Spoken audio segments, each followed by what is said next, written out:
Salut tout le monde, je suis de retour aujourd'hui pour une autre vidéo d'observation en temps réel.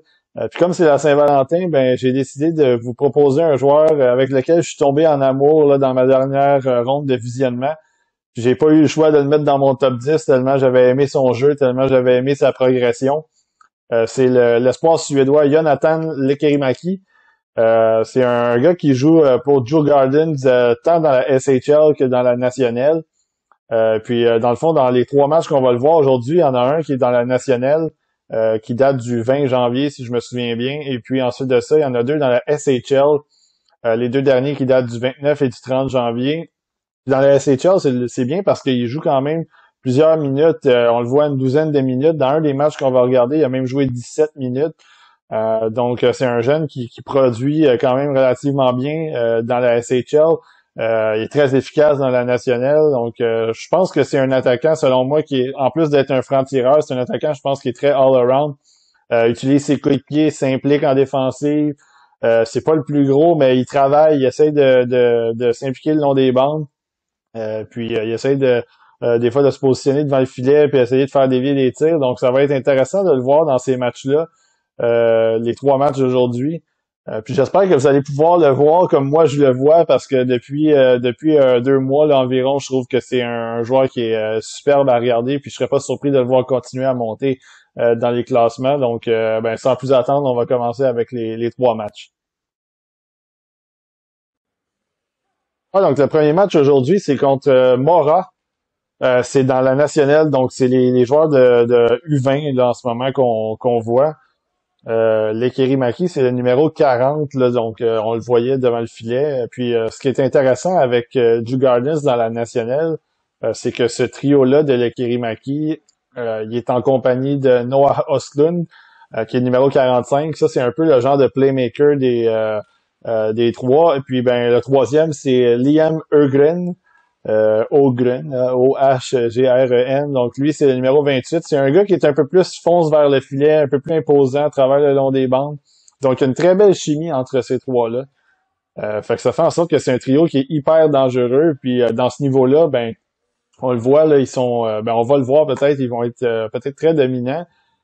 Puis les trois vont même faire quelques tours dans la SHL par moment. J'ai vu des matchs de Oslund dans la SHL, même chose pour Ögren, puis Lekkerimäki aussi. C'est trois espoirs qui sont très plaisants à regarder. Puis si vous avez vu notre podcast du top 32 de mi-saison, vous avez vu à quel point je les aime bien. Les trois sont dans mon top 32. Ögren puis Oslund sont très près du top 20. Donc, trois joueurs très intéressants à surveiller. C'est un gars que je trouve qui est il est dynamique aussi avec la rondelle. On va le voir peut-être dans les entrées de zone. Ça rentre en vitesse, ça rentre avec les mains. Il y a pas de difficulté à contrôler la rondelle. Fait que ça fait de lui un joueur qui est aussi intéressant parce que c'est pas juste un marqueur. Il peut être un fabricant de jeu. C'est un joueur qui peut aider ses coéquipiers de plusieurs façons, pas juste en recevant des rondelles. Il peut les alimenter, peut aller travailler le long des bandes. Donc, comme je disais dans le top 32 de mi-saison, moi je trouve que tout ce que Lekkerimäki fait, en fait tout ce que Kemel fait, je trouve que Lekkerimäki le fait autant, sinon mieux. Et puis là, c'est lui qui a fait la passe ici au numéro 24 qui était dans l'enclave. Donc c'est juste une façon aussi d'être dangereux. Il s'était placé, mais il a quand même utilisé son coéquipier puis il a décoché un bon lancer. Donc c'est ça. C'est ce que j'aime de Lekkerimäki, c'est ça, c'est qu'il utilise aussi ses coéquipiers. C'est pas juste un gars qui va aller décocher des lancers, soit en avantage numérique ou à 5 contre 5.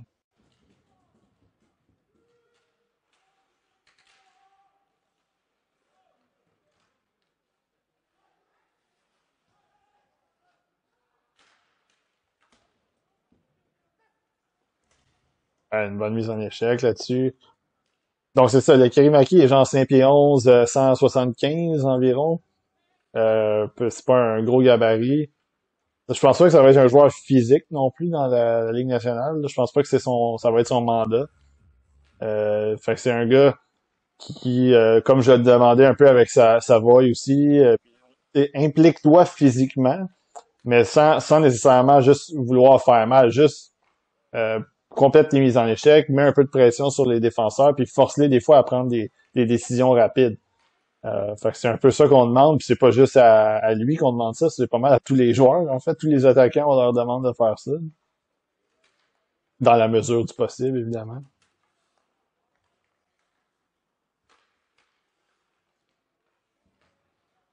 C'est lui qui avait la rondelle, justement, le Kerimaki, on le voit encore avec la rondelle. Un bon jeu du défenseur là-dessus, il vient de enlever la rondelle. C'est une entrée de zone en vitesse, mais le défenseur a pas mordu.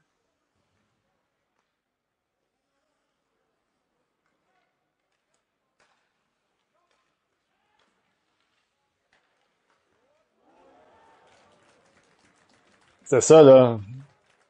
On l'a vu avec le Kerimaki, c'est que c'est pas juste un tireur, là. Ils viennent de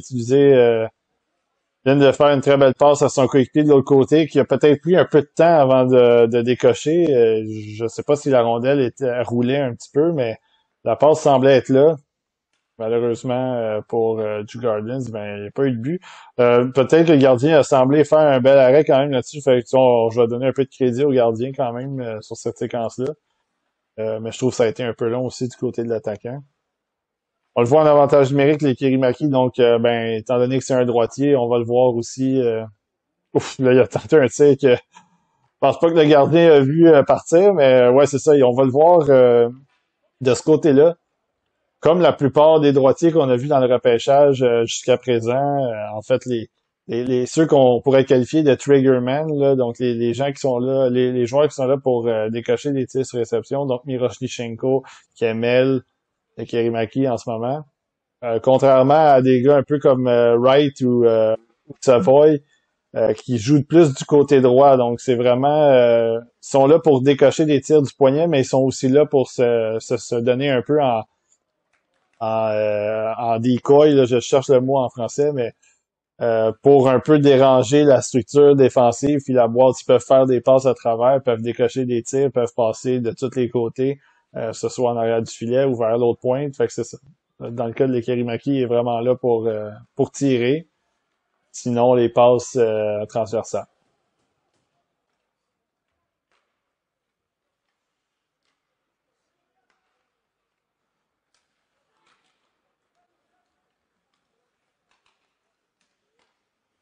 Ouais, c'était pas un mauvais essai avec la petite passe, malheureusement, un peu loin, puis c'était pas très précis non plus.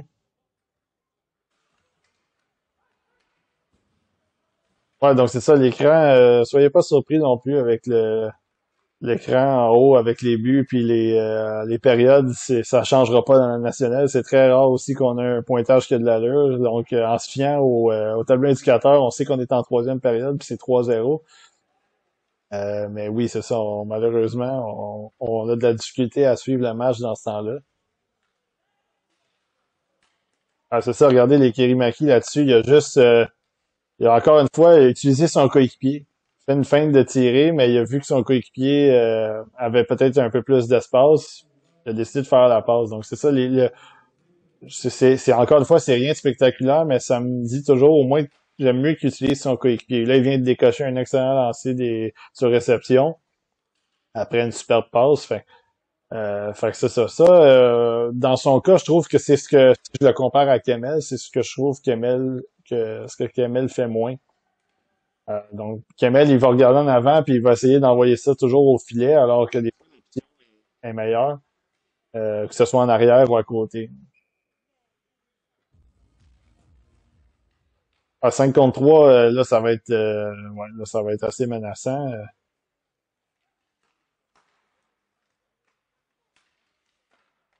Ouais, là, c'est ça, là, je veux.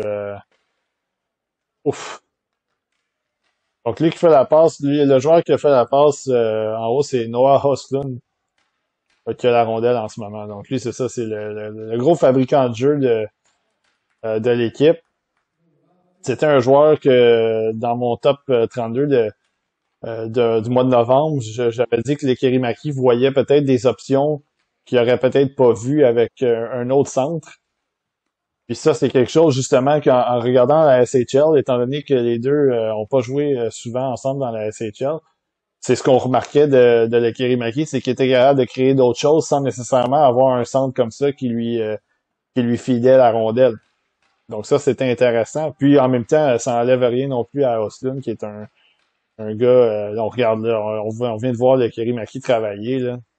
Puis c'est ça. Ça, moi, ce que Oslund, puis je veux pas m'éterniser longtemps sur Oslund, mais vous avez vu, là, il y avait une option de décocher un tir sur réception, puis il a tenté une passe en, de l'autre côté, en diagonale, alors que l'option était là. Puis ça me dérange, puis en même temps, j'aime ça parce que je suis comme ça quand je joue au hockey. Fait que c'est pour ça que là, c'est toujours confrontant de le regarder parce qu'il fait des choses que moi je fais, puis que des fois, je me dis, mes coéquipiers, ils doivent trouver ça gossant.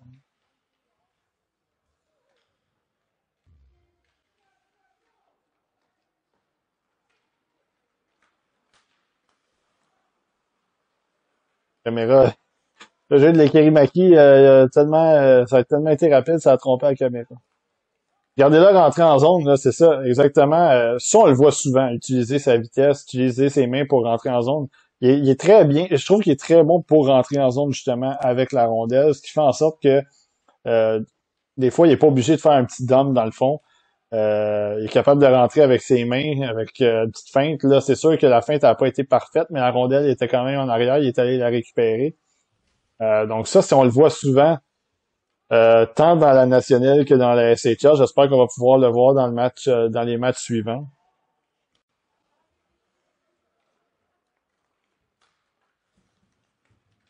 Ouais, le petit bâton, encore une fois, pour déranger l'entrée de zone. On l'a pas vu beaucoup. La sortie de zone plutôt, mais on l'a pas vu beaucoup à cause de la caméra. Mais encore un petit jeu sneaky.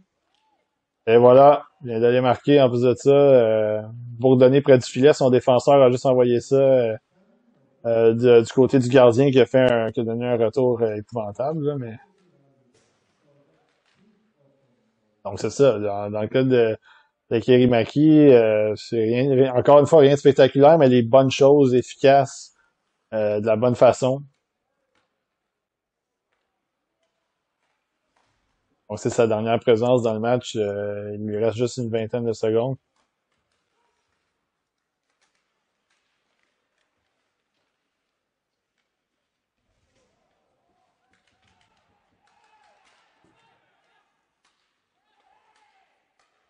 De brasser, là, par exemple.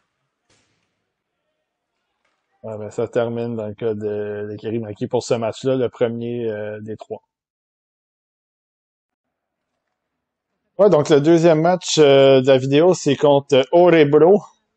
Là, c'est dans la SHL, donc Drew Gardens sont en blanc, puis là, le Kerimaki, c'est le numéro 88 maintenant qu'on voit au bas de l'écran. Donc, changement de numéro du côté de la SHL. Pas de 40 cette fois-là, donc c'est 88. Et puis, les jeunes chances, ouais, là, ça a failli être un premier but, mais donc c'est ça, on va le voir cette fois-là dans la SHL, un niveau plus élevé. C'est une très bonne ligue de hockey, la SHL. Peut-être la troisième, quatrième meilleure ligue au monde. Donc on va voir si comment il va se débrouiller en fait dans ce match-là, puis dans l'autre, le deuxième. Moi, c'est des matchs que j'ai pas vus, donc c'est une surprise pour moi aussi quand je les regarde. Regardez un bon repli là-dessus, quand même, quand même rapide, beaucoup de rapidité. Il est revenu, puis là, il était prêt à s'en aller aussi en attaque. Donc c'est ça, c'est vraiment une ligue intéressante à regarder, la SHL, plus que la Liga. Donc c'est toujours plaisant de les regarder en ce moment, de le regarder lui aussi, mais pas juste lui les autres.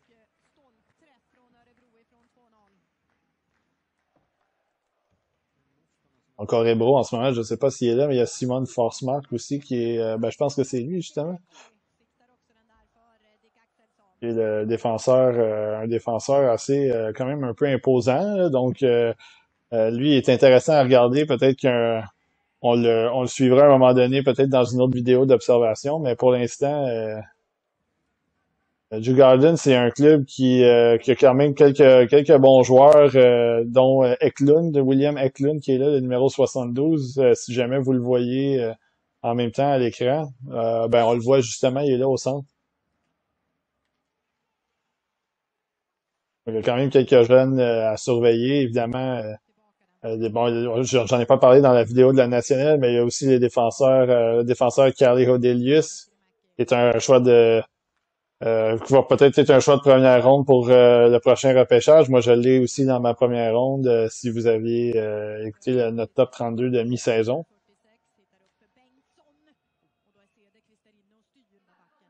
Donc, tu travailles en avantage numérique pour les Kirimaki. C'est ça qui est plaisant, c'est que il est quand même utilisé en avantage numérique dans la SHL, évidemment, parce qu'il y a un bon lancer. Mais on le voit aussi utilisé dans d'autres situations de plus en plus. Fait que ça, c'est plaisant quand tu veux le regarder aller.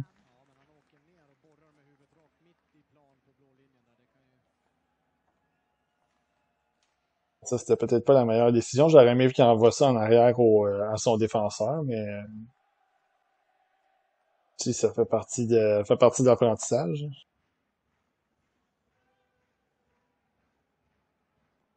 Un autre avantage numérique dans son cas.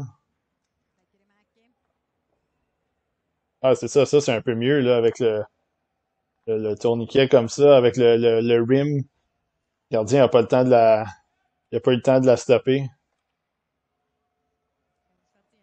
Ah, là, on va essayer de le positionner sur le one-timer, exactement.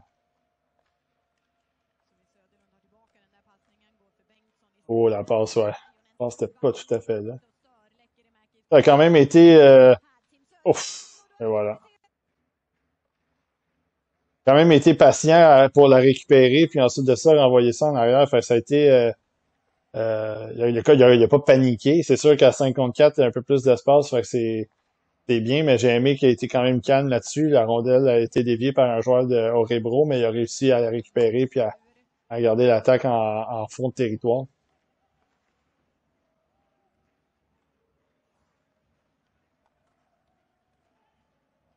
Oh, là, un revirement.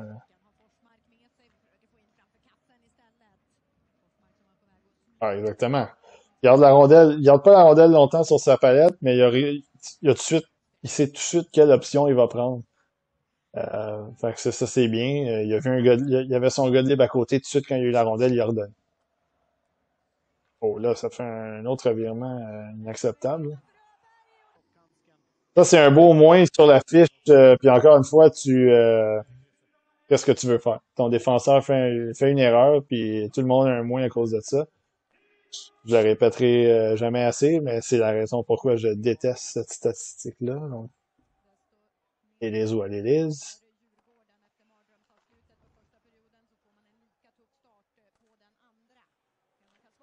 Oh! Oh boy! Là, ils viennent de se faire voler un but. En tout cas, je sais pas si c'est le gardien ou le défenseur qui a stoppé son premier lancer, mais le deuxième, je sais pas si c'est un tir ou une passe, mais ça a passé dans le demi-cercle. Malheureusement, personne pour envoyer ça dans un filet désert. Donc, il est arrivé en deuxième vague un peu, puis il a sauté sur une rondelle libre, s'était détaché de son couvreur.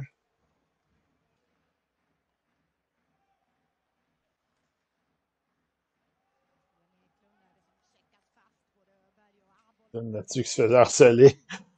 Ouais, là, ils ont beaucoup de difficultés du Gardens en ce moment à sortir de la zone. Ah, exactement. Ça, c'est ce que je voulais voir de la part de l'Ekirimaki. Juste remettre ça derrière, puis la passe de l'autre côté, excellent de Eklund. Regardez là, il est devant. Ah, malheureusement, la séquence a été stoppée, mais il était devant le filet, il était un peu libre. Il avait pas, il s'était un peu détaché de ses couvreurs, fait qu'il était pas tout à fait, il était prêt à recevoir une passe, mais il était pas tout à fait couvert.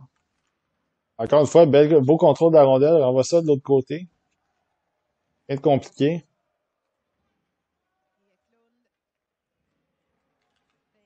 La passe, ouais, c'est ça, là. On voyait dessiner la passe, mais c'était ambitieux un peu comme jeu.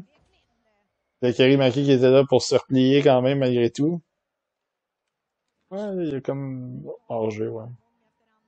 Il a été un petit peu mou là-dessus, le bout de la palette, là.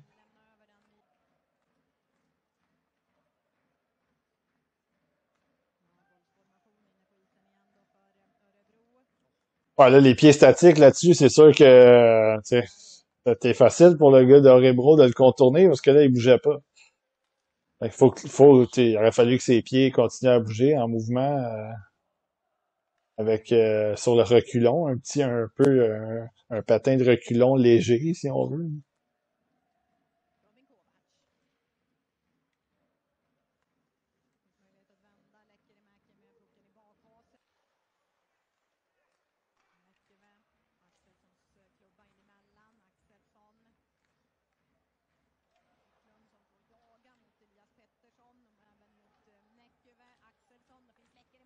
Ah, la passe a été un peu proche du gardien, puis ça a pris un peu trop de temps. Juste une petite fraction de seconde de trop.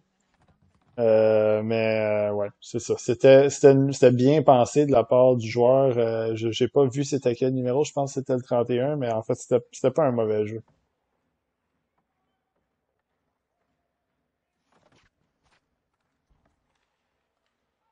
On a vu les Kirimaki, c'est ça, il a essayé de se faire oublier devant le filet. Ce qu'il était parvenu à faire dans une certaine mesure.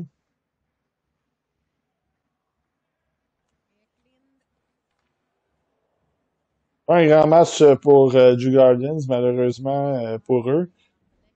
Euh, dans l'ensemble, le Kirimaki est correct aujourd'hui dans ce match-là. Encore une fois, rien de spectaculaire. Mais 2 contre 1, on va voir. Ah, excellente passe. Ah, c'est ça, exactement. Ça, c'est le genre de choses aussi que à 7-1, je déteste pas. Un jeune, des fois, il aurait peut-être pris la décision de tirer, essayer d'aller chercher un but, étant donné que le match est fini, tu sais, un peu plus égoïste, mais non, il y avait une option de passe, il l'a pris. Puis la passe était belle, son attaquant, son coéquipier a fait un très bon lancer, bel arrêt du gardien, belle séquence dans l'ensemble, c'est correct. Donc, tu sais, c'est ça, à un moment donné, ça peut pas toujours rentrer, fait que bon travail de sa part, puis le gardien qui fait son travail lui aussi. Minute 30, c'est la dernière présence de l'Ekiri Maki dans ce match. Encore une fois, très calme. Tu sais, cette passe-là là, devant le filet, tu sais, c'est un peu risqué, mais il le fait avec tellement de calme, avec tellement de d'aisance que son défenseur a pris la rondelle, puis that's it. Le jeu s'est poursuivi sans problème. Ah, exact. Je sais pas si son coéquipier avait communiqué avec lui qui était en arrière. C'était un bel essai. Bon, ben, ça se termine sur une rondelle dans les gradins. Donc, deuxième match de l'Ekirimaki. Correct.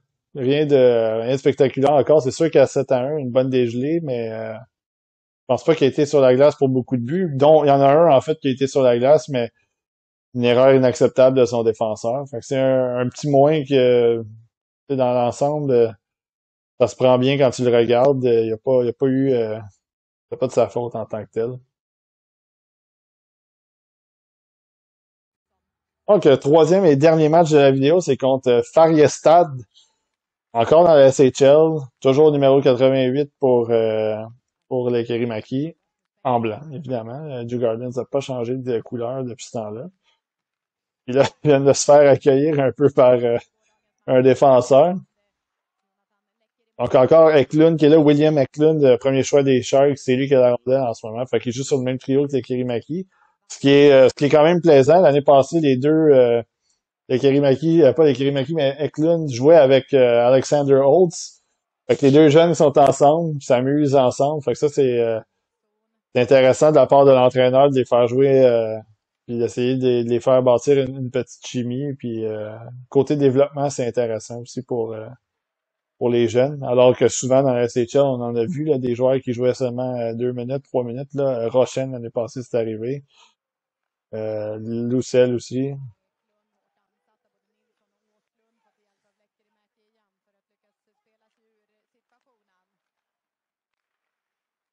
Ouais, j'aime bien ça. À passe, ensuite de ça, lui, il revient en vitesse. Il s'est fait redonner la rondelle. C'est des entrées de zone un peu différentes. Fait que des fois, ça met un peu les défenseurs à contre-pied. Dans ce cas-là, ça a été bien joué de la part de Fariestat, mais j'aime ces looks-là en attaque. Ça, c'est ce qui arrive avec les Kerimaki, c'est justement ce qu'on vient de voir. C'est un petit quelque chose qui me dérange des fois, étant donné qu'il est pas très gros. C'est sûr que les batailles à un contre un, c'est un peu plus compliqué. Là, il s'est fait soutirer la rondelle par le gars de Fariestad. Par exemple, il a continué à travailler puis il a pu la récupérer après. Donc, quelques secondes après l'avoir perdu, il l'a quand même récupéré.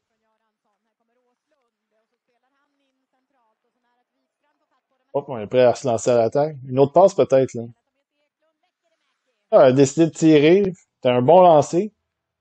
Euh, je pense que c'est toujours une bonne décision de tirer, là, on va nous dire, mais je pense que c'était la bonne décision dans cette situation-là. Quoique la passe était là aussi, donc.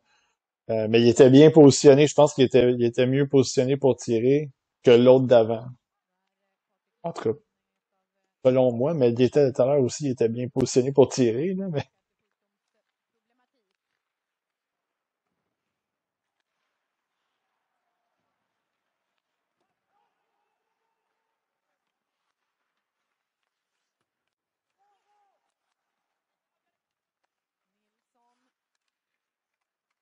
ouais, exactement.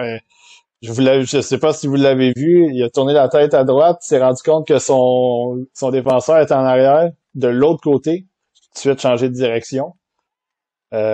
Ça a été bien parce qu'il aurait pu ne pas s'en rendre compte ou s'en rendre compte un peu plus tard, puis là, ça aurait peut-être coûté un but ou une bonne chance de marquer. Donc ça, head on the swivel, comme on dit, et la tête toujours en mouvement, on regarde qui est en arrière de nous. Dans son cas là-dessus, il l'a reconnu. C'est bon jeu de sa part. Oh, la rondelle. Je sais pas qu'est-ce qui est arrivé là-dessus. La rondelle est revenue devant le filet. Un bon capricieux peut-être de la bande. Lui, il était là, il attendait. Ça a pris deux, trois essais, mais finalement rentré. Donc, ben, un but pour lui dans ce match-là. Euh, Pas le plus spectaculaire, mais ils comptent tous pareil.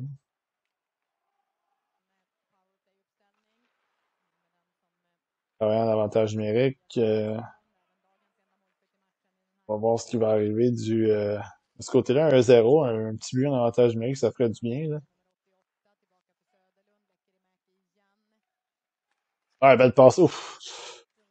La passe était là. Je sais pas si c'était tout à fait au bon endroit parce qu'il a semblé mettre les bras d'alligator un peu à son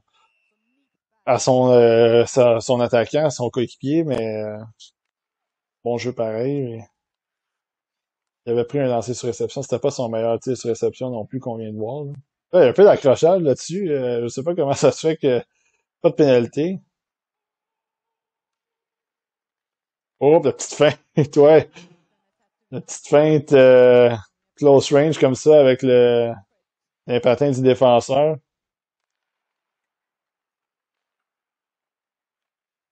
Oups.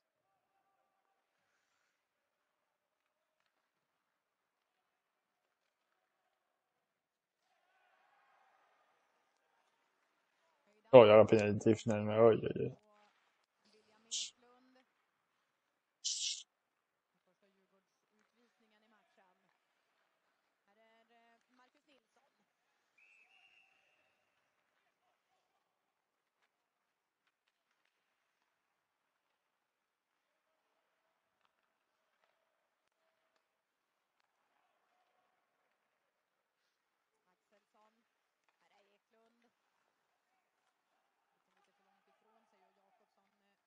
ouais, ça, il faut continuer à patiner. Encore une fois, là, il faut. Tu sais, je veux juste le voir continuer à patiner parce que là, il fait des pas de côté, mais les attaquants qui l'attaquent avec la rondelle, ils vont passer par-dessus, ils vont passer à côté facilement. Mais là, il s'en allait changer, c'est sûr, mais quand même, c'est juste rendre ça un peu plus compliqué. Ouais, là, il avait quand même reconnu que son coéquipier venait de se faire passer, fait qu'il a changé de direction, il est allé l'appuyer un petit peu euh, de droite à gauche, a forcé un peu une décision rapide d'un un des joueurs de faire le stade. Excellent. Ouf! Je sais pas si la rondelle a comme roulé un peu sur sa palette. C'est un peu malheureux, mais encore une fois, c'est là qu'on voit la vitesse. Il a réussi à se... il a reconnu un peu que son défenseur avait le temps, puis il a utilisé sa vitesse pour vraiment se distancer d'un joueur de Fariestal puis s'en aller en échappée. C'est ça. Encore une fois, il a regardé encore en vitesse. Bon, c'est fait stopper par le défenseur. Bon travail de la part du joueur de Fariestad.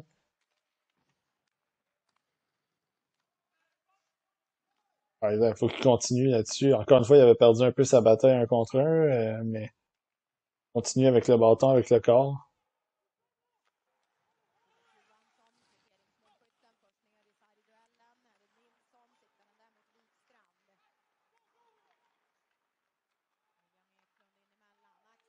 Ouais, continue en attaque. Ouais, ben c'est ça.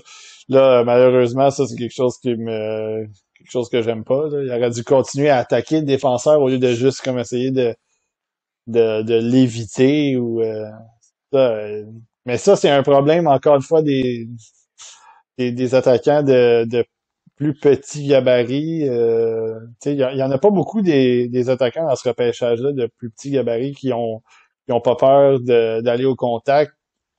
Je pense à Frank Nazar, justement avec le programme, qui est pas un gros gars, mais qui a pas peur d'aller. Belle interception là-dessus de Kerimaki. Il a pas peur d'aller au contact, sauf des fois, c'est ça le problème avec Nazar aussi, c'est qu'il se met dans des positions pour se faire geler, mais ça, c'est un autre débat.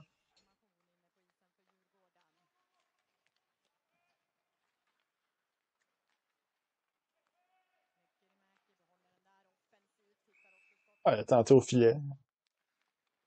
C'est pas mauvais comme décision. Il y a bien du trafic, fait qu'on sait jamais dans cette situation-là en particulier. Ah, là, ça prend un repli, là. Exact. Ah, il était là avec le bâton. Il a pas touché à la rondelle, mais la passe a été bien exécutée parce il avait son bâton. Ah, ça, c'est excellent. Là-dessus, je vais le voir travailler. Ouais. C'est un bel effort pour essayer de protéger la rondelle puis essayer de continuer à ce que l'attaque progresse.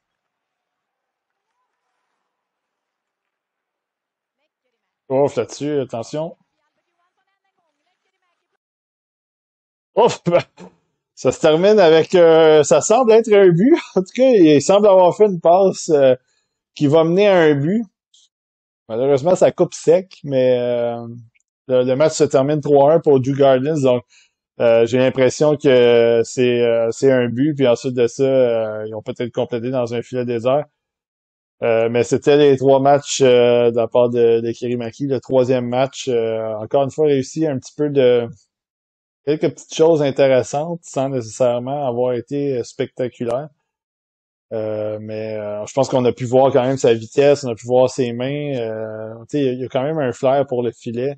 Il y a un flair pour les espaces un peu libres. Donc c'est intéressant de le voir dans ce match-là.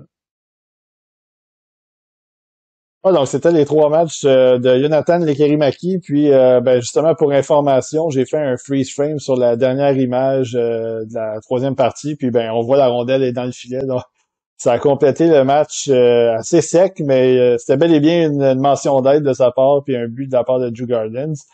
Euh, Comme je le disais dans le fond dans la vidéo, Lekerimaki, c'est sûr qu'il y a eu des moments qui a été un petit peu moins spectaculaires, mais il faisait quand même de belles choses. J'ai aimé la façon dont il a rentré en zone, il a utilisé ses coéquipiers. C'est un gars qui a une très belle vitesse, donc on l'a vu se détacher de ses couvreurs. Ça a amené à des échappées des deux contre un.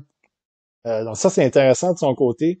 Je pense que dans mon cas, ce que j'aime, c'est il y a une progression dans son jeu. Il y a une progression par rapport à ce qu'on a vu dans la Linka, à la Coupe Linka Gretzky au mois d'août.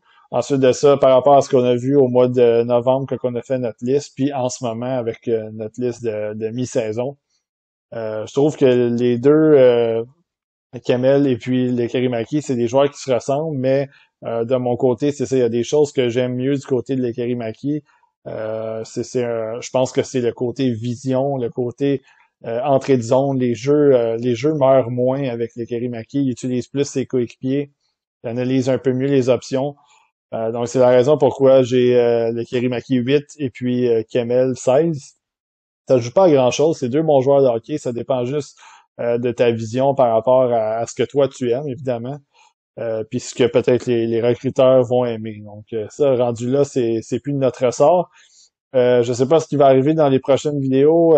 J'ai des gens qui m'ont demandé de faire des observations sur Denton Mateychuk, défenseur des Warriors de Moose Jaw. Il y a eu le nom de Liam Ogren aussi, même qui a été soulevé, coéquipier de Kerimaki.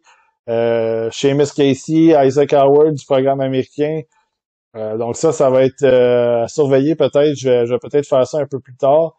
En ce moment, moi, je voulais peut-être vous proposer un genre de top 10 des joueurs qui sont un peu mes coups de cœur, mais qui sont pas nécessairement dans la première ronde. Donc deuxième, troisième, peut-être même 4, 5, sixième ronde. Donc ça serait peut-être à surveiller prochainement sur la chaîne. Mais sinon, on va continuer à faire des observations, ça c'est sûr et certain. Je sais pas quand est-ce que je vais pouvoir faire ça. Je suis sur le beat de nuit olympique. Ma blonde est sur le point d'accoucher aussi. Fait qu'on on va essayer de trouver du temps un peu à s'éparpiller à 3-4 endroits. Mais d'ici là, je vais vous souhaiter une bonne fin de journée, puis on se dit à la prochaine.